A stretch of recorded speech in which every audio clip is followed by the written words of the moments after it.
आज हम लेकर आए हैं आप लोगों के लिए एक और बढ़िया सी अच्छी सी फ़नी वीडियो जादुई चाय वाला रमेश। तो दोस्तों, शुरुआत करने से पहले अगर आपको ये फ़नी वीडियो पसंद आए तो एक प्यारा सा लाइक करें, चैनल को सब्सक्राइब कर लीजिए और पास में जो घंटी है उसे भी दबा दीजिए। तो चलो प्रारंभ करते हैं फ़नी वीडियो। गांव हरिपुर में रमेश नाम का एक आदमी रहता था। उसकी सबसे बड़ी कमजोरी थी चाय। लोग कहते थे कि अगर रमेश के शरीर में खून की जगह चाय डाल दो तो भी वह आराम से जी सकता है। सुबह आँख खुलते ही उसका पहला वाक्य होता, अरे सुनो, चाय बना दो।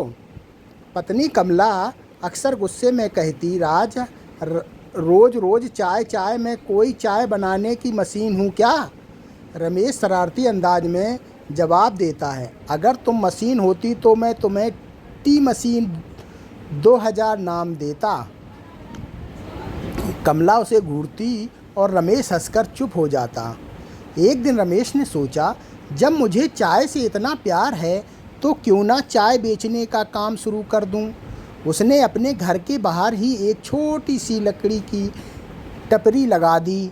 बोर्ड पर लिखा, रमेश टी स्टॉल, जहाँ चाय है प्यार है। शुरुआत में गांव वालों को लगा कि रमेश बस मजाक कर रहा है, लेकिन जब उन्होंने उसकी बनाई चाय का स्वाद चखा तो सब उंगलियां चाटते रह गए। चाय इतनी गाढ़ी और मज़ेदार थी कि पीने वाला दोबारा ज़रूर लौट कर आता। अब दिक्कत थी कि रमेश की आदत थी चाय बनाते समय खुद आधा कप पी जाना। एक ग्राहक बोला, भाई ये कप आधा क्यों है? रमेश ने तुरंत तर्क दिया, अरे साहब, ये हमारी स्पेशल डाइट चाय है, ज़्यादा पीने से पेट खराब हो सकता है। दूसरा ग्राहक बोला, तो फिर अपने कप में पूरी क्यों भरते हो? रमेश शर्माते हुए बोला, अरे भाई, मैं तो रिस्क लेकर आपकी सुरक्षा करता हूँ। सारा गांव हंसी से लोटपोट हो गया। गांव के पंडित जी भी एक दिन चाय पीने पहुँचे। उन्होंने चाय का पहला घूंट लिया और हैरान रह गए। वाह रमेश, ये चाय तो बिल्कुल अमृत जैसी है, इसमें ज़रूर कोई गुप्त मंत्र है। रमेश ने तुरंत मजाक में कहा, हाँ पंडित जी, चाय बनाते वक्त मैं धीरे धीरे मंत्र पढ़ता हूँ। शक्कर कम दूध ज़्यादा, रमेश रहे हमेशा जवान। पंडित जी हंसते हंसते गिर ही पड़े। अब हालात ये हो गई कि गांव का हर आदमी सुबह सुबह रमेश की टपरी पर चाय पीने आता। दूध वाला भी दूध देने से पहले चाय पीता, किसान भी खेत में जाने से पहले चाय पीता, यहाँ तक कि चौकीदार भी रात को की ड्यूटी से लौटकर सीधे चाय पीने आ जाता। रमेश की दुकान गांव की गपशप हब बन गया। वहाँ बैठकर लोग राजनीति पर चर्चा करते, भैंसों की दूध उत्पादन पर बहस करते और क्रिकेट के बारे में ऊंचा भविष्यवाणी करते। एक दिन रमेश ने सोचा, क्यों ना चाय में कुछ नया किया जाए। उसने चाय में अदरक, इलायची और थोड़ी दालचीनी डाल दी, लेकिन गलती से उसने नमक की पूरी डिब्बी ही गिरा दी। ग्राहक ने पहला घूंट लिया और चिल्लाया, अरे ये तो नमकीन चाय है। रमेश घबराकर बोला, अरे ये हमारी नई स्पेशलिटी सॉल्टी मसाला टी है, बड़े शहरों में यही चल रही है।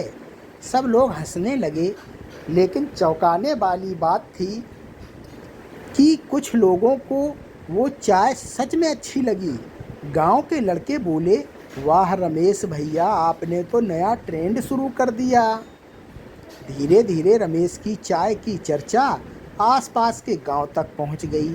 एक दिन शहर के मेले में उसे बुलावा आया। रमेश वहां पहुंचा और अपनी टपरी लगाई। उसने वही जादुई चाय बनाई। शहर वाले भी दीवाने हो गए। एक बड़े व्यापारी ने कहा, रमेश, तुम मेरे साथ पार्टनरशिप करो, हम रमेश टी कैफ़े की चेन पूरे देश में खोलेंगे।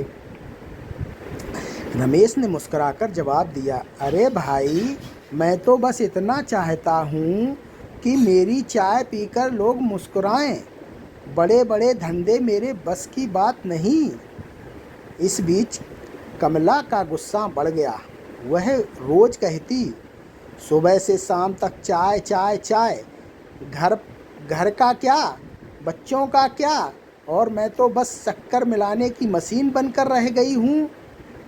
रमेश उसे मनाता, अरे भगवान भाग्यवान, तुम्हारे हाथ की शक्कर डालने से ही चाय का स्वाद आता है। कमला नाराज होकर बोली, तो फिर मुझे ही दुकान पर बैठा दो। रमेश डरते बोला, अगर तुम बैठ गई तो लोग चाय कम तुम्हारी डांट ज़्यादा पिएंगे। गांव वाले फिर हंसने लगे। एक रात रमेश ने सपना देखा कि वह चाय के कप पर बैठा है और कप उड़कर आसमान में चला गया। आसमान से आवाज़ आई, रमेश, तू चाय का देवता है, तुझे हमेशा चाय पिलानी होगी। सुबह उठकर रमेश ने कमला को सपना बताया। कमला बोली, अब तो तुम्हें पक्का चाय का भूत लग गया है। गांव वालों ने फैसला किया कि हर साल चाय महोत्सव मनाया जाएगा। उस दिन हर घर में रमेश की बनाई चाय ही पी जाएगी। ढोल नगाड़े बजेंगे, नाच गाना होगा और आखिर में सब मिलकर चाय के कप उठाएंगे। रमेश खुश होकर बोला, वाह, अब तो मेरी चाय भगवान की तरह पूजी जाएगी। धीरे धीरे रमेश का नाम पूरे ज़िले में फैल गया। लोग कहते, अगर मूड खराब है तो रमेश की चाय पी लो, अगर झगड़ा हुआ तो रमेश की चाय पिलाकर दोस्ती कर लो, अगर नींद नहीं आ रही तो रमेश की चाय पीकर गाना गाओ।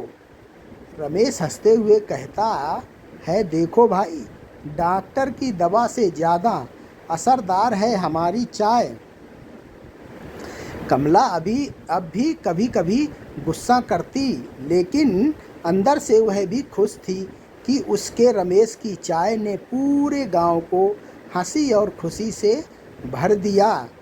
रमेश की कहानी हमें यही सिखाती है कि छोटी सी चीज़, चाहे वो चाय का प्याला ही क्यों ना हो, अगर उसमें प्यार, मजाक और खुशियों का स्वाद हो तो वो किसी भी बड़े सुख दुख को हल्का कर सकती है। और इस तरह हरिपुर गांव का रमेश हमेशा के लिए मशहूर हो गया, जादुई चाय वाला रमेश। तो दोस्तों, ये कैसी लगी आपको फनी वीडियो? अच्छी लगी हो तो please comments and like and subscribe